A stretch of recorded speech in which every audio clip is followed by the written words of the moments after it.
சொந்த ஊரை விட்டுட்டு வெளியூர்லயோ வெளிநாட்டுலயோ போய் வேலை பார்க்குற ஆணோ பெண்ணோ யாரா இருந்தாலும் ஊருக்கு வந்துட்டு லீவு முடிஞ்சு திரும்பி வேலைக்கு கிளம்புறப்ப பேசாம சொந்த ஊர்லயே ஏதாச்சும் ஒரு வேலையை பார்த்துட்டு செட்டில் ஆயிடலாமான்னு நினைக்காத ஒரு ஆள் கூட இருக்குமா.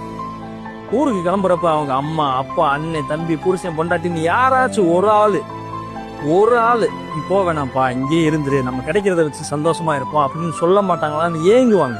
ஆனா அது வெறும் ஏக்கமாக தந்து பஸ் ஸ்டாண்டில் ரயில்வே ஸ்டேஷனில் ஏர்போர்ட்டில் வழி அனுப்ப வர 1000 குடும்பங்கள் அழுகையோடு நின்று கவலைப்படுவாங்க. ஆனால் அந்த கவலையையும் தாண்டி கடமையும் வேலைக்கு வான்னு சொல்லி மனசை கல்லாக்கிக்கிட்டு வேலைக்கு போய் அடுத்த லீவு எப்பன்னு நாட்களை என்றதுலேயே காலங்கள் கழிஞ்சு.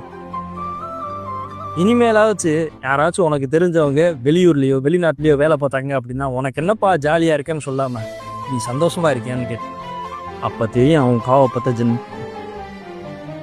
வேலைக்கு போய் தோட்டா